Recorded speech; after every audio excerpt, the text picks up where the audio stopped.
안녕하십니까. 전기차 읽어주는 남자 전익남입니다. 각설하고 환경부에서 2월 25일에 얼마 안 됐죠. 아우디 전기차 이트론 55 모델에서 저온에서 충전 주행거리가 오류가 확인됐다라고 이렇게 이제 보도자료를 내놓았습니다. 등록일자가 2월 25일이죠. 이때면은 한 이틀 전이니까 거의 현대의 아이오닉5에 묻히다시피 해가지고 그냥 뭐 거의 묻힌 뉴스입니다, 이거는. 관심 있는 사람 아니면 보지 않았을. 사실 이슈는 한 달 전에 있었던 그 뉴스입니다. 보면은 아우디 인증 신청 시 제출한 이트론 55의 저온 주행거리가 306km, 국내 규정과는 다르게 시험한 거다. 그러니까 저온 주행거리가 306km가 나왔었죠. 그러니까 이거를 국내 규정에 맞게 해보니까 아우디 이트론 55의 저온 주행거리는 244km였다라고 이렇게 정정하는 뉴스입니다. 아우디 이트론, 네, 아우디 이트론은 작년에 출시된 아우디의 Q7을 기반으로 하는 이런 내연차 기반의 이런 자동차입니다. 아주 멋있는 차예요. 실제 구매 가격이 출고가가 1억 1,700만 원인데 이게 오자마자 보조금을 받지 못해서 이때 인증이 좀 늦어졌거든요. 그래서 아우디 코리아 측에서 거의 3천만 원 가까이 이렇게 할인을 했었던 차입니다. 그러니까 실구매가 8천에서 9천 정도면 이제 구매할 수 있었던 차였는데 이렇게 비쌌음에 불구하고 들여온 차가 601대인데 이게 전부 다 완판이 됐고요. 실제 구매하신 분들 주행거리가 굉장히 짧게 나와가지고 저걸 누가 타냐 싶었지만 여러분도 아셔야 될 게 전기차를 주행거리만 이렇게 중요시하는 사람이 또 전부가 그런 건 아니에요. 알고 보면은 나는 아우디 프리미엄 그리고 차 크기 그리고 충전속도 얘 또 충전속도가 빠르죠. 거기에다가 승차감이 거의 뭐 3, 4억대 가는 차급이라고 이렇게 정말 정평이 나 있는 차라서 굉장히 운용하시는 분들이 굉장히 만족하는 차입니다. 이거는. 그리고 실제 주행거리도 뭐 테슬라도 마찬가지지만 모든 전기차가 국내에 인증받은 이런 주행거리보다는 거의 뭐 많게는 뭐 20% 이상 그렇게 높게 가거든요. 거기에다 본인의 운용 환경 자체가 훨씬 더 중요하다 보니까 뭐 306km 네, 못하는 차 아니냐. 네, 절대 그런 차는 아니에요. 네, 아무튼 간에 이 차가 약간 좀 재밌었습니다. 주행거리 인증. 저도 처음에 이거 보고 좀 이상하다 싶었는데 1회 충전 시 최대 주행거리는 상온 307km, 저온 306km. 그러니까 상온하고 저온하고 주행거리 차이가 1km 밖에 되지 않는 거죠. 그래서 경쟁 우위를 점한다. 이미 이 기사에서도 이거를 경쟁 우위로 내세우고 있습니다. 딜러분들도 이런 말을 안 했을까요? 예, 테슬라 보시죠. 테슬라 제 차 히트펌프 들어간 이 모델 말고 히트펌프 없는 2020 모델 3 롱레인지 상온 주행거리 446인데 저온은 273km를 받았습니다. 거의 이게 저온 주행거리가 상온의 60%급인데 이제 아우디 딜러분들이 이런 말을 하면서 이제 어필할 수 있겠죠. 테슬라는 저온 주행거리가 60%까지 이렇게 팍 깎이는데 아우디 이트론 보세요. 상온이 그렇게 높진 않지만 저온은 거의 차이가 없습니다. 이런 차를 타셔야 되는 거 아닙니까? 굉장히 이게 셀링 포인트가 될 수 있다고 생각해요. 네, 물론 제 차도 이제 주행거리 인증 보시면 아시겠지만 네, 절대 터무니없는 숫자예요. 왜 이게 터무니없냐는 제가 이제 뒤에서 말씀드리겠습니다. 아무튼 이런 걸로 이렇게 어필을 했던 차인데 딱 보면 이상하잖아요. 이게 전기차를 조금만 아는 사람들이라도 이상한 거를 좀 눈치챘을 건데 이게 역학적으로 가능한가? 그래가지고 이 조사가 다시 진행이 됐었습니다. 이게 이슈가 이 작년 말부터 올해 1월까지 이렇게 좀 이런 이야기들이 있었는데 미국 기준의 인증 자료를 환경부에다 제출한 것을 아우디 측에서 그거를 알아챈 거예요. 뒤늦게. 이것도 정말 웃기죠. 그래서 아우디 이트론의 저온 주행거리를 재봤더니 244km가 나오더라. 그래서 2월 19일날 환경부에 제출을 했다라고 이렇게 보도자료에 나와 있죠. 그러면은 국내 규정하고 이 아우디에서 제출한 인증하고 무슨 차이가 있냐? 이게 진짜 재밌습니다. 국내 규정. 히터의 모든 기능을 최대로 작동한 상태에서 주행하는 국내 규정. 히터의 최고 성능을 발휘하게 세팅을 한 상태에서 주행거리를 재면 그게 저온 주행거리래요. 이해 가십니까, 여러분? 저는 이게 뻥인 줄 알았어요. 그러니까 테슬라 뭐 카페라든지 단톡방에서도 테슬라 저온 인증 주행거리 굉장히 짧잖아요. 거의 60%급이니까. 이 저온 주행거리가 60%밖에 안 나온 이유가 있다. 그게 뭐냐? 우리나라의 저온 인증은 까보니까 히터를 그냥 최대로 풀로 틀어놓은 상태래요. 근데 저는 이거 보고 안 믿었어요. 아니 우리나라 환경부 인증이 그렇게 허술할 리가 있겠냐. 그거 루머다. 이거 좀 테슬람들의 루머가 아닌가. 그렇게 생각했는데 현실이었습니다. 진짜 그랬어요. 사실 이걸 안 지는 꽤 됐습니다. 이 문제가 뭐냐면은 옛날에 EQC도 이걸로 인해서 피해를 많이 봤습니다.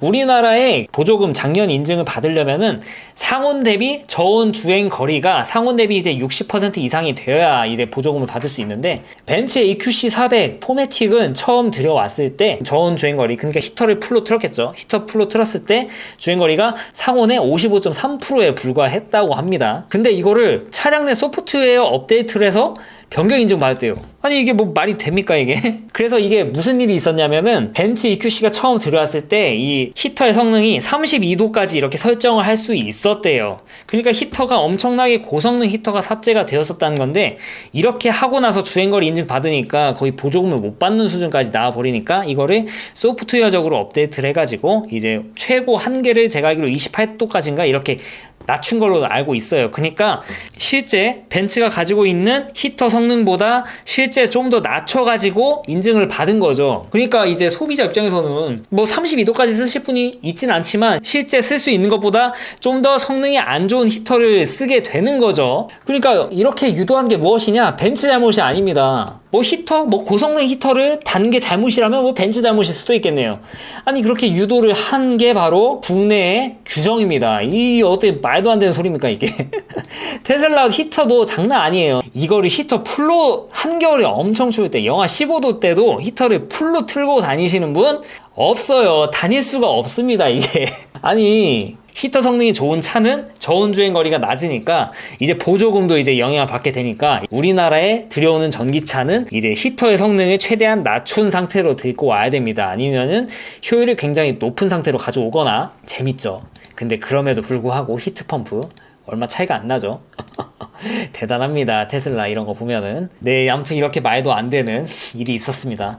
그래요. 네, 일단 환경부의 말도 안 되는 인증은 그렇다 치고, 근데 문제는 아우디 코리아죠. 아우디 코리아가 이제 해외 규정을 적용해서 제출을 했대요. 시험을. 그러니까 이걸 보면은 환경부에서 직접 시험을 한 것 같지는 않습니다. 그러니까 이거를 어떻게 예를 들어야 될까? 네, 제가 몸담고 있는 그런 분야에서 좀 비슷하게 예시를 들어서 가져오면은, 여러분들 신약 개발을 할 때 굉장히 중요한 거, 여러분들 보통 분들은 간과를 하실 수 있는데 이 인증, 이거 굉장히 중요합니다. 뭐 시험 통과 이런 것들 굉장히 중요해요.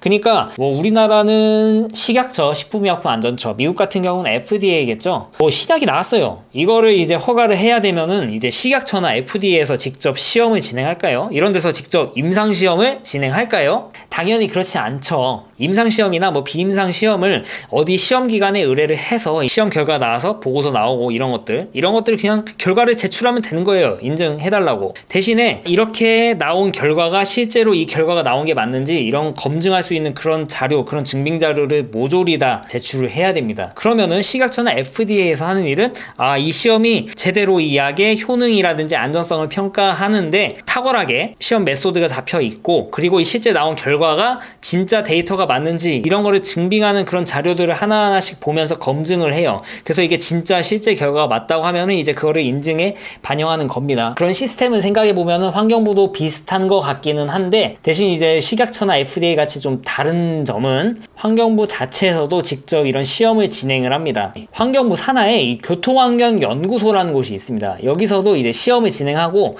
이렇게 좀 시험 진행하는 기관이 두세 군데로 제가 알고 있는데, 이렇게 진행을 하기도 하지만 이 설명 자료를 보면은 이런 곳이 아닌 곳이더라도 이제 환경부 쪽에 이제 똑같은 조건이다 이렇게 증빙할 수 있는 자료들이 있으면은 제출할 수 있는 것 같아요, 보니까. 근데 웃긴 게 아우디 코리아는 미국 규정을 적용해 제출을 했대요. 성해 제거만 작동하고 주행하는 미국 규정. 그러니까 미국 규정이 좀 더 낫죠. 그러니까 미국 규정으로 주행거리 인증을 받으면 저온에서는 굉장히 이제 한국식 인증보다 훨씬 더 높게 나오는 건 어떻게 보면 자명한 사실이죠. 해외 규정을 적용해 제출했는데 이거 좀 잘못됐다는 걸 알고 나서 이제 국내 시험 규정에 맞게 다시 했더니 244km다. 이거를 이제 환경부에 제출해서 이게 난리가 난 거죠. 그래서 이제 환경부에서 다시 이제 연비 시험 전문 기관, 뭐 자동차연구원, 에너지관리공단, 석유관리원 이런 곳에서 시험을 진행했더니 아우디가 다시 제출한 것보다 낮은 236km, 상호는 살짝 좀 높게 나왔지만 어차피 이게 뭐 5% 안에 뭐 들어오니까 크게 뭐 문제는 아니다라고 이렇게 해서 뭐 인증 취소까지 가는 그런 파국은 막을 수 있었던 걸로 보여집니다. 네, 여러분들 이거 들으면 어떻게 생각하세요? 아우디 이트론 옛날에 디젤 게이트 때도 그러더니 이제는 또 이제 전기차까지 그렇게. 아우디가 나쁜 놈일까요? 네. 네, 아우디의 문제뿐만은 아닙니다. 이게 아우디 물론 이 국내 인증에 담당하시는 분들은 어떻게 보면 이게 직무를 일을 진짜 잘못하신 거죠. 우리나라, 미국이 아니잖아요. 미국도 아닌데 우리나라 규정에 맞게 그렇게 제출해야지. 이게 무슨 이런 큰 실수를 합니까? 근데 문제는 뭐냐? 환경부죠. 아니, 환경부는 이 미국 기준으로 이 보고서 같은 걸 봤으면은 당연히 이거는 우리나라 기준에 안 맞는 거다라는 거를 알았을 텐데, 아니, 진짜 몰랐다는 건가요, 이거를? 이거 몰랐다고? 그럼 읽기는 한 건가? 진짜 인증을 해준 이 환경부 자체가 문제죠. 어떻게 이거를 인증을 해줄 수가 있습니까? 도대체 보고서 읽기는 하는 건가? 이런 거 보면은 진짜 환경부 신뢰도가 좀 팍팍팍 떨어집니다. 아니, 만약에 틀린 거를 제출했어요. 그러면 환경부가 할 일은 이 방법으로 하면 안 돼요. 이런 정도는 우리가 인증 못 해주지. 우리나라식으로 인증한 결과를 제출하세요. 그러면 제가 인증할 때 고려를 해볼게요. 이렇게 하는 게 환경부가 할 일인데 그냥 뭐 확인도 안 하고 그냥 뭐 받아줬다. 아니면은 이트론을 최대한 좀 빨리 인증을 받아야 되는 뭐 그런 이유가 있었나? 말을 아끼겠습니다. 냄새가 나긴 하는데. 아우디만 잘못한 게 아니라 실제로 더 잘못한 것은 제가 볼 때 환경부다. 이런 것도 잘못했는데 이 히터 규정, 이 저온 주행 거리 인증 방법은 정말로 현실을 반영할 수 있는 그런 방법을 가져와야 될 것 같다고 좀 생각합니다. 이 말이 안 되지 않습니까, 이게? 고성능 히터를 달면 달수록 전비가 안 좋아요. 그럼 누가 고성능 히터를 달겠습니까? 디튠해가지고 가져오겠죠. 참 이게 말이 안 되는 것 같아요. 아무튼 이게 인증이 취소되는 그런 건 피했는데, 사실 이게 당연한 게 아우디도 잘못했지만 환경부가 더 잘못을 했다고 했어요. 이거 인증 취소하면 환경부가 이제 본인의 과실을 좀 더 높게 평가를 하는 게 되죠. 그러니까 어떻게 보면 본인이 잘못했으니까 본인이 찔려가지고 인증을 취소 안 한 겁니다. 참 이게. 그러니까 아우디의 뭐 디젤 게이트랑은 약간 좀 달라요. 이거는 좀 다르게 보셔야 됩니다. 환경부의 과실이 좀 더 크다. 그럼 여기서 가장 피해보시는 분들, 네, 현재 아우디 이트론 55를 이제 구매하신 분들이죠. 분명히 이제 영업사원들도 그랬을 거죠. 테슬라랑 다르게 상온, 저온, 주행거리 차이가 얼마 안 나니까 이거 사세요. 이렇게 했을 건데, 또 실제 주행거리 해보시면은 알 거거든요. 이게, 240은 솔직히 아니다. 나는 300 몇 킬로 갔는데 이거 좀 이상하다. 이렇게 생각하실 건데, 왜 그런지는 제가 앞에서 말씀드렸어요. 우리나라의 이상한 저온 주행거리 인증.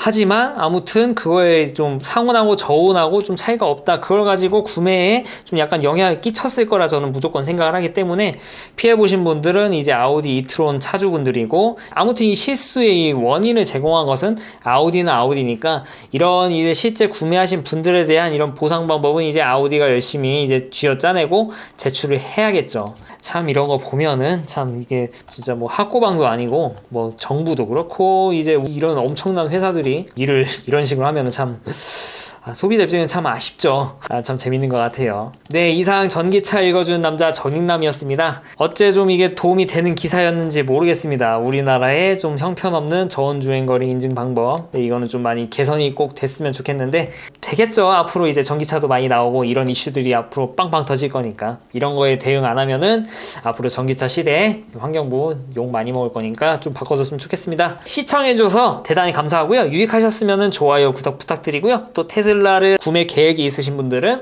제 아래에 레퍼럴 코드를 타고 주문하시면은 테슬라의 샵에서 사용할 수 있는 11만원 상당의 크레딧을 받으실 수 있으시니까 꼭 잊지 마시고 아래 레퍼럴 코드로 주문해 주시면은 복 받으실 겁니다.